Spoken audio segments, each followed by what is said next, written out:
नमस्कार। आज मैं फिर आपके सामने अपराध की एक और घटना लेकर आया हूँ। आज के अपराध की घटना भी हालिया है, हाल फिलहाल की है। आज का राज्य है बिहार, जिला है मोतिहारी। तारीख थी 16 सितंबर 2025। थाना क्षेत्र चिरैया में डीह महुआई खोहा मार्ग पर शाम को 5:30 बजे मोटरसाइकिल से जा रहे एक व्यक्ति को मोटरसाइकिल सवार 2-3 अपराधियों ने कई गोलियां मार दी। मोटरसाइकिल सवार वहीं सड़क पर गिर गया। भीड़ लग गई, पुलिस को सूचना गई, पुलिस दल बल के साथ वहां आ गई और फिर पहले उसकी पहचान की प्रक्रिया शुरू की गई। बहुत जल्दी उसकी पहचान हो गई। पहचान उसकी हुई महमदीपुर गांव के प्रमोद उर्फ आमोद, उसका नाम था, और उसकी उम्र कोई 25-26 वर्ष रही होगी। परिवार वाले भी आ गए, घर में रोना पीटना मच गया। पोस्टमार्टम के लिए बॉडी भेज दी गई। शाम को 5 बजे की बात थी। पोस्टमार्टम हाउस को 6 बजे के बाद बॉडी पहुंची। अगले दिन यानी 17 सितंबर को उसकी पोस्टमार्टम रिपोर्ट भी आ गई। घर वालों ने दाह संस्कार भी कर दिया। पुलिस ने अपना काम शुरू किया। वहाँ मोतिहारी के एसपी श्री स्वर्ण प्रभात ने एक एसआईटी बना दी। हल्ला गुल्ला बहुत हुआ। एक एसआईटी बना दी और उसकी कमांड उन्होंने सिकरहना के डीएसपी उदय शंकर को दे दी। एसआईटी ने टेक्निकल सेल की मदद लेनी शुरू की, यानी जिसको हमारे यहाँ उत्तर प्रदेश में सर्विलांस सेल, क्राइम ब्रांच की सर्विलांस सेल कहते हैं, उसकी मदद लेनी शुरू कर दी। और उसमें मृतक और उसके परिवार के सभी मोबाइल नंबर्स को देखना शुरू कर दिया। सारे सीडीआर आ गए और जैसे ही सीडीआर उसकी पत्नी की उसकी एनालिसिस शुरू हुई तो ये पता लगा कि उसकी मृतक आमोद कुमार उर्फ प्रमोद की पत्नी सुरभिता कुमारी की एक नंबर से बहुत लंबी लंबी बात हुआ कर रही है और ये बात करीब 6 महीने से लगातार चल रही है। रात में भी और दिन में भी लंबी लंबी और कभी कभी लगातार 1.5 घंटे की बात हो रही है। खैर, जो लोग मोबाइल के सीडीआर की एनालिसिस करते हैं उन्हें समझने में एकदम देर नहीं लगती। रात के 12 बजे के बाद, 1 बजे के बाद अगर किसी से बहुत लंबी लंबी बात लगातार कई दिनों से हो रही है तो ये मान के चलना चाहिए कि वो कोई महिला की बात पुरुष से हो रही है, चाहे इस एंड पे महिला हो या उस एंड पर महिला हो।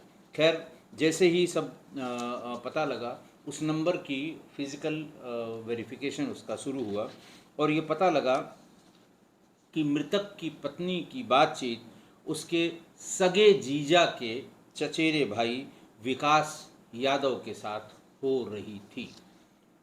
बस पुलिस को समझ में आ गया।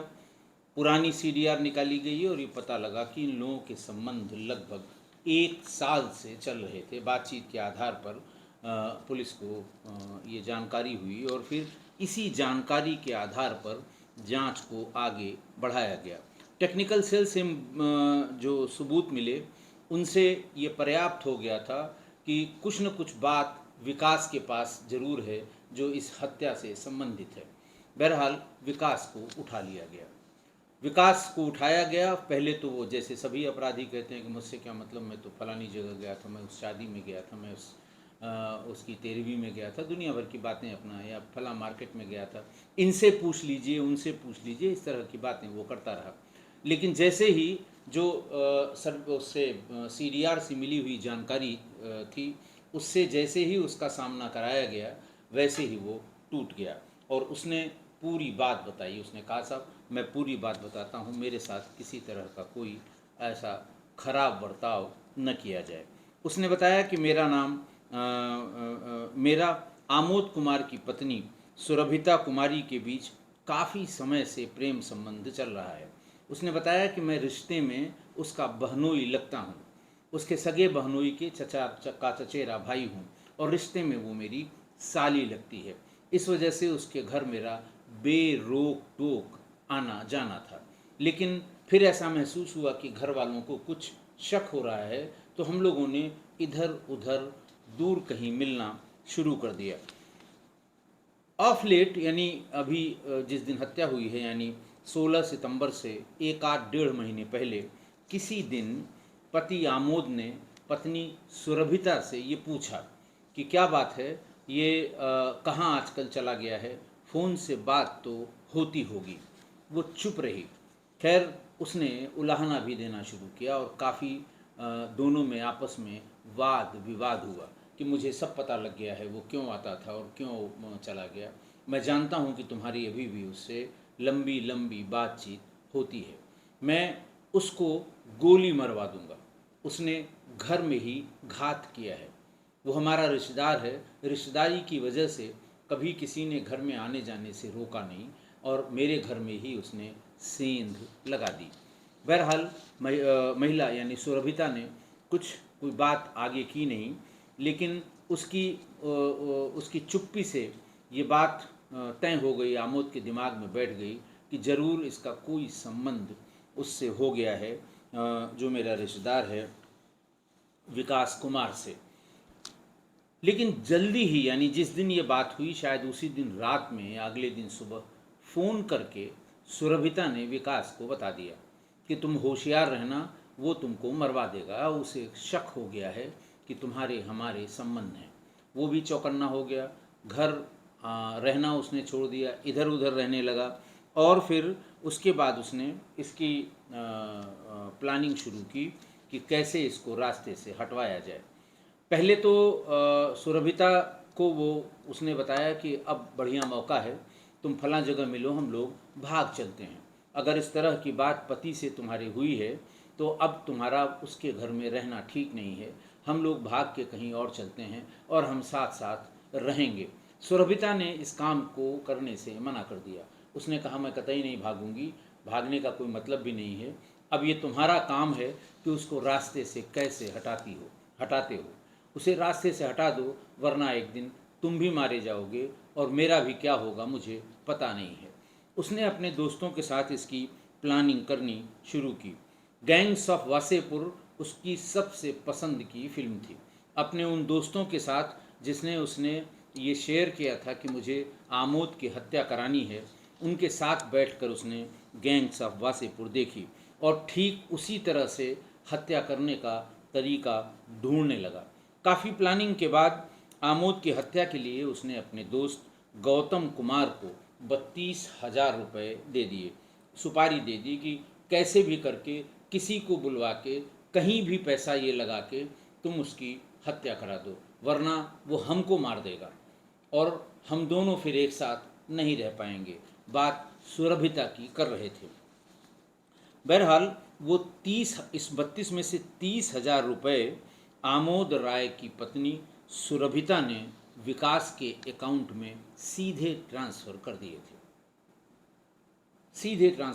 थे। 30,000 रुपये। 2,000 रुपये उसे नकद दिया था। बाद में एक समय उसे 3,000 रुपये और देकर 35,000 की अपनी सुपारी पूरी कर ली थी। विकास के दोस्त गौतम कुमार के कहने पर जब गौतम कुमार को ये 35,000 रुपये मिल गए तो उसने वो आदमी ढूंढना शुरू किया कि कौन इस आदमी को इस काम को कर पाएगा। सीतामढ़ी का रहने वाला 20 साल का प्रोफेशनल शूटर रंजन कुमार उर्फ गोलू पटेल से उसने संपर्क किया, गौतम कुमार ने, जो विकास का दोस्त था, और उससे ये कहा कि पैसे हम तुमको दे देंगे और किसी भी हालत में इसको मारना है आमोद को। 15 सितंबर को रंजन उर्फ गोलू पिस्टल और गोली के साथ मोतिहारी पहुंच गया। वहां वह गांव के आमोद की सही लोकेशन और सही समय का इंतज़ार करने लगा। मोतिहारी में विकास कुमार भी शूटर के साथ साथ था। आमोद की पत्नी 16 सितंबर को सुबह से ही विकास के पल पल की लोकेशन मोबाइल पर दे रही थी। विकास और जो शूटर था रंजन, दोनों सफ़ेद अपाचे बाइक से आमोद का पीछा कर रहे थे। आमोद की पत्नी ने जब एकदम सटीक लोकेशन और सटीक समय बताया तो विकास को पति की एग्जैक्ट लोकेशन शेयर की। सुनसान जगह देखकर फिर विकास ने उससे पूछा कि ये बिल्कुल सही समय लग रहा है, इसको मार दिया जाए। सुरभिता ने फ़ौरन कहा कि बिल्कुल सही मौका है, इसे मार दो। और तब उन शूटर्स ने आमोद को गोली मार दी। गोली मारने के बाद मौके से 3 किलोमीटर दूर गांव डिमहुआ आही में सड़क के किनारे झाड़ी में पिस्टल और देसी कट्टे को फेंक दिया गया। इसके बाद दोनों मोटरसाइकिल से डिमहुआही गुलरिया होते हुए मोतिहारी निकल गए। मोतिहारी से रंजन कुमार उर्फ गोलू पटेल ने बस पकड़ लिया और विकास कुमार अपने छतौनी वाले किराए के मकान पर आ गया। इसके बाद फ़ोन करके विकास ने अपनी प्रेमिका और मृतक की पत्नी सुरभिता को ये बताया कि उसका काम हो गया है, इतनी गोलियां मारी गई हैं कि उसके ज़िंदा होने का कोई सवाल ही नहीं उठता है। खैर, जल्दी ही जब ये सब पता लग गया तो पिस्टल, लोडेड देशी कट्टा, अपाची बाइक और 3 एंड्राइड मोबाइल फ़ोन भी इनसे बरामद कर लिए गए। इनमें से पति पत्नी आमोद की पत्नी सुरभिता, उसका प्रेमी विकास कुमार और शूटर रंजन कुमार उर्फ गोलू पटेल को पुलिस ने गिरफ्तार भी कर लिया है और इनके आपराधिक इतिहास की फिर से पुलिस जांच कर रही है और इन्हें गिरफ्तार करके जेल भेज दिया गया। आज की घटना। अच्छा, आज की घटना शुरू करने के पहले मैं अपने सुधीर श्रोताओं को से एक बार फिर वही अपील करूंगा कि चैनल की मदद के लिए हाथ बढ़ाएं और सबसे पुराने और सुधीर श्रोता जो हमारे हैं, जो पिछले 3-4 सालों से लगातार हर एपिसोड देख भी रहे हैं, कमेंट भी कर रहे हैं, इस तरह के सुझाव देने वाले कमेंट भी कर रहे हैं, क्रिटिसाइज़ भी कर रहे हैं जहाँ कहीं गलती उनको लगती है, मैं उनसे खासकर अपील करता हूँ कि वो चैनल की मदद करें और मदद के लिए वो हाथ बढ़ाएं। भारत और बाहर के श्रोताओं के लिए सभी अनुमन्य यूपीआई के क्यूआर कोड मेरे सहयोगी जो वीडियो एडिटर हैं श्री आशीष सिंह ने इस वीडियो में स्क्रीन पर वो सारे क्यूआर कोड दे रखे हैं। आपके लिए जो भी सुविधाजनक हो उस पर आप ये मदद भेज सकते हैं और मैं आपका हृदय से आभारी रहूँगा। जो लोग सीधे मोबाइल के ज़रिए यूपीआई करना चाहते हैं उसके लिए वो मोबाइल नंबर भी स्क्रीन पर दिए गए हैं। अच्छा, अब आज की घटना के संदर्भ में मैं जो बात बार बार रिपीट करता हूँ और कई सालों से मैं ये बता रहा हूँ कि जब घर में महिला या बच्चियाँ, लड़कियाँ जो जिनकी उम्र जो जवान हो रही हैं, जिनकी कच्ची सी उम्र है, अगर वो घर में हैं तो किसी को फ्री एक्सेस नहीं देना चाहिए घर के भीतर। फ्री एक्सेस का मतलब है कि बिना रोक टोक किसी का घर में आना और जाना ये बिल्कुल अलाउ नहीं करना चाहिए।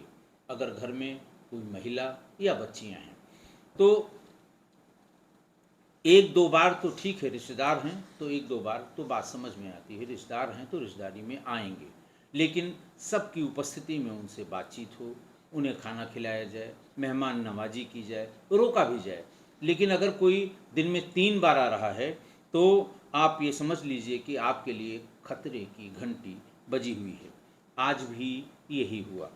मृतक की पत्नी सुरभिता के सगे बहनोई के चचेरे भाई विकास से, जिसका सिर्फ इसलिए घर में बहुत आना जाना हो गया क्योंकि वो रिश्ते में महिला का बहनोई लगता था। जीजा जीजा और जीजा साली के संबंध सब लोग जानते हैं कि ठीक है, साले का अपने बहनोई के यहाँ जाना और बहनोई का अपने साले के यहाँ आना, ये सामान्य सी बात है और रिश्तेदारी में इसके लिए कभी कोई रोक टोक नहीं होती। लेकिन बिना रोक टोक के दिन में 3-3 बार आना जाना, हफ्ते में 7 दिन वहीं बने रहना, ये यही हुआ कि आते जाते उसने किसी ने टोका टोकी नहीं की क्योंकि रिश्तेदार था और वहाँ पर जीजा के भाई ने सारा खेल घर ही में कर दिया। साल भर से मिलते रहे और भाग जाने के लिए सुरभिता पर दबाव बनाता रहा विजय। सुरभिता ने कहा कि प्रमोद को शायद शक हो गया है, वो तुम्हें मरवा देगा, ऐसा उसने मुझे बातचीत में कहा है।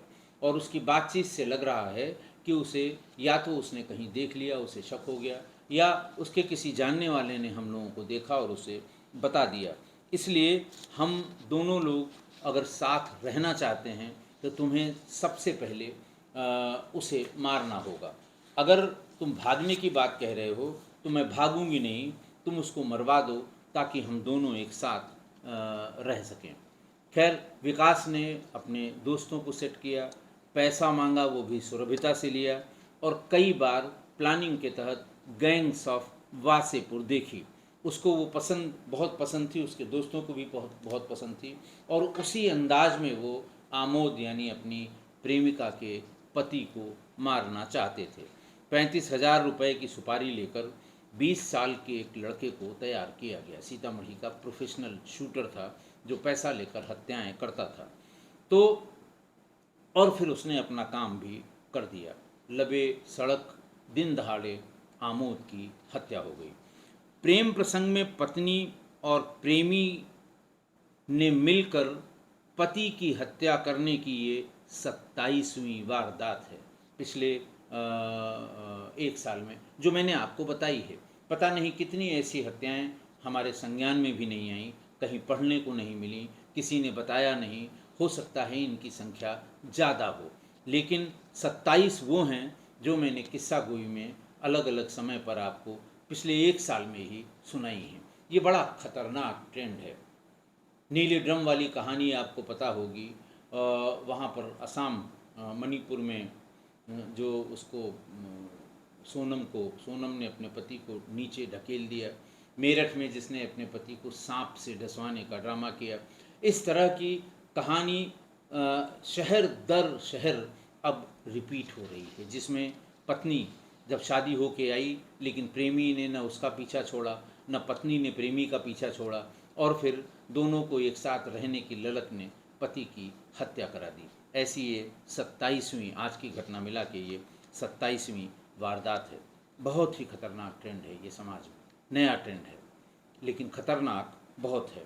और मैंने पहले भी कई बार कहा है कि आप कुंडली देखते हैं, कुंडली मिलवाते हैं शादी के पहले, आपका मतलब घर वाले, वो तो इस अच्छाई के लिए कि साहब पुरातन काल से लोग कहते आ रहे हैं कि अगर 36 के 36 गुण मिल रहे हैं तो दाम्पत्य जीवन बहुत अच्छा होगा, 10-12 गुण मिल रहे हैं तो कतई शादी नहीं करेंगे क्योंकि कलह होगा। लेकिन अब ये सब बातें बेमानी हो गई हैं, मानने वाले आज भी मानते हैं, और बहुत सालों तक या अगले दशकों तक, शतकों तक, शताब्दियों तक लोग इसे मानते रहेंगे। लेकिन ये टेंडेंसी दिखा रही है, और मैंने बताया इनमें से बहुतों की हत्या पत्नी और प्रेमी ने मिलके की जिनके 36 के 36 गुण मिलते थे। तो आप बजाय इसके कि आप कुंडली देखें, सीडीआर दिखवाइए। सीडीआर दोनों की देखी जाए, लड़की की भी और लड़के की भी, और एक दूसरे के बारे में उनके पेरेंट्स को बता दिया जाए कि भाई फलां से इसकी बात होती है, फलां से इसकी बात होती है। अगर फिर भी दोनों परिवार राजी होते हैं या दोनों लड़का लड़की मिलकर राजी होते हैं तभी वो शादी करें, तभी वो दाम्पत्य सूत्र में बंधें। अब सवाल ये है कि सीडीआर मिलेगी कहाँ से। सीडीआर देखिए, सामान्य रूप से जो सेवा प्रदाता है, जो तमाम मोबाइल फ़ोन कंपनियों के सेवा प्रदाता हैं, वो इन्वेस्टिगेटिंग एजेंसीज़ को देती हैं, पुलिस को देती हैं, और प्राइवेट आदमी कोई ये नहीं देंगी। लेकिन ये जो प्राइवेट डिटेक्टिव, प्राइवेट जासूस, ये किसी न किसी तरह से ये सीडीआर कंपनियों से हथिया लेते हैं, पैसा लेके, फर्जी काम करके, या जो सरकारी एजेंसियां हैं उनके माध्यम से ये लेते हैं। तो इसको भी रोकने के लिए पुलिस को ये चाहिए कि जो क्राइम ब्रांच हर ज़िले में है, कम से कम उत्तर प्रदेश में और भी प्रदेशों में सब जगह है, वहाँ एक सेल ज़रूर बने।